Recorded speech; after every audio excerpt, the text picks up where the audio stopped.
YouTube family તમારું સ્વાગત છે મારા ન્યૂ વ્લોગમાં. તો આજે આવી ગયા છે એકદમ સ્પેશિયલ અને સ્વાદિષ્ટ રેસિપી લઈને. ઘટ અને મલાઈદાર એકદમ ક્રીમી અને ખાવામાં ટેસ્ટી એવી ખીરની રેસિપી લઈને. તો ખીરની રેસિપી જોવા માટે વિડીયોમાં એન્ડ સુધી બન્યા રહેજો. ખીર બનાવવા માટે સૌપ્રથમ લઈ લીધા છે એક વાટકીમાં ચોખા અને સાબુદાણા. સાબુદાણા અને ચોખા બંને લઈ લીધા છે અને બાઉલમાં કરી લેશું મિક્સ. તો અહીંયા ચોખા મેં 2 ભાગના નાખ્યા છે અને સાબુદાણા 1 ભાગના, એના અડધા ભાગના લીધા છે. ચોખા અહીંયા તમારે જે લેવા હોય એ લઈ શકો છો. મેં અહીંયા બાસમતી રાઈસ લીધા છે.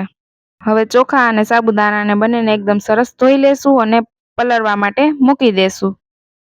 અહીંયા તમારે જેટલો ટાઈમ હોય એટલો ટાઈમ તમે પલળવા માટે મૂકી શકો છો. તો અહીંયા આપણે 1 કલાક જેવો ટાઈમ હતો તો 1 કલાક માટે પલાળવા માટે મૂકી દીધા હતા. તો 1 કલાકમાં પડી ગયા છે સાબુદાણા અને ચોખા બંને. હવે તપેલીમાં લઈ લીધા છે. જે તપેલીમાં આપણે ખીર બનાવી હોય ને એ તપેલીમાં લીધા છે ને એમાં નાખી દેશું પાણી બાફવા માટે.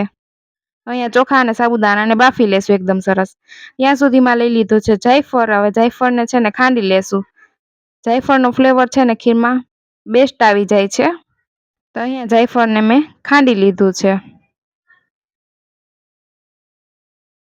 તો અહીંયા આપણા ચોખા અને સાબુદાણા બફાઈ ને રેડી થઈ ગયા છે. ત્યાં સુધીમાં આપણે જાયફળ પણ એકદમ મસ્ત ખાંડી લીધું છે. હવે ચોખા અને સાબુદાણા બફાઈ ગયા છે ને એમાં જ નાખી દેશું આપણે થોડુંક દૂધ. હવે દૂધ નાખીને મારી લેશું બ્લેન્ડર. અહીંયા બ્લેન્ડર મારવાથી છે ને ચોખા અને સાબુદાણા આપણા દૂધમાં એકરસ થઈ જાય છે અને ખાવામાં પણ એકદમ ટેસ્ટી લાગે છે આ ખીર. તો અહીંયા આપણું ટેક્સચર તમે જોઈ શકો છો વિડીયોમાં, એકદમ સરસ ઘટ આવી ગયું છે. ચોખા અને સાબુદાણા એકરસ થઈ ગયા છે દૂધમાં. હવે આપણે જેટલી ખીર બનાવી હોય એટલું દૂધ લેવાનું છે એ પ્રમાણે.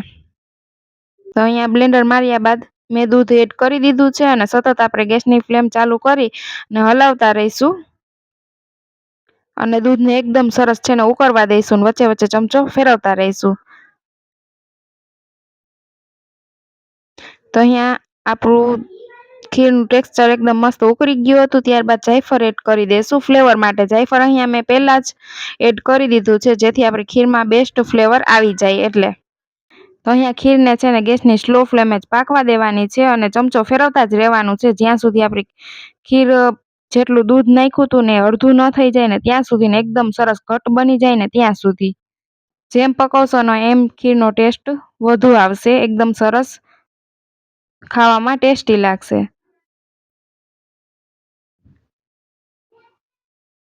અહીંયા વચ્ચે વચ્ચે ફેરવતા રહીશું જેથી આપણી ખીર દાજી ન જાય. અને અહીંયા ટેક્સચર છે ને ઘટ થવા માંડ્યું હતું આપણું. અહીંયા ખીરને 10 મિનિટ જેવું થઈ ગયું હતું ને એકદમ મસ્ત ઘટ થઈ ગઈ હતી. ત્યારબાદ લીધી છે મીઠાશ માટે ખાંડ. ખાંડ અહીંયા તમારે જેટલી મીઠી કરવી હોય એ પ્રમાણે લઈ શકો છો. તો અહીંયા મીઠાશ માટે ખાંડ એડ કરી દીધી છે ને હવે કરી લેશું મિક્સ અને પાકવા દેશું. ચેનલમાં નવા આવ્યા હોય તો ચેનલને કરી દેજો સબસ્ક્રાઈબ, જેથી અમારા અવનવા ટેસ્ટી રેસિપી વિડીયો તમારા સુધી મળતા રહે. અને તમે કઈ રીતે ખીર બનાવો છો એ કમેન્ટ કરીને જરૂરથી જણાવજો. જો આ રીતે બનાવશો ને સાબુદાણા અને ચોખાની મિક્સ ખીર તો એકદમ ટેસ્ટી બનશે. તો અહીંયા ખીર છે ને એકદમ સરસ ઘટ થવા માંડી હતી. હવે હજી આપણે પકવતા જ રહીશું જ્યાં સુધી પરફેક્ટ ઘટ થઈ જાય ને ત્યાં સુધી. ખીર જો એકરસ થશે ને આપણી તો જ ખાવામાં એકદમ ટેસ્ટી લાગશે અને મલાઈદાર અને ક્રીમી બનશે ખીર.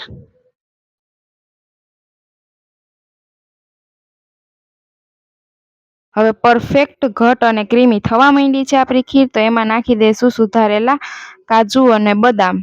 અહીંયા તમારે બીજા ડ્રાયફ્રૂટ ઉમેરવા હોય તો ઉમેરી શકો છો. તો મેં લીધા છે કાજુ અને બદામ, એકદમ સરસ સુધારી લીધા છે, કરી નાખ્યા છે કટકા.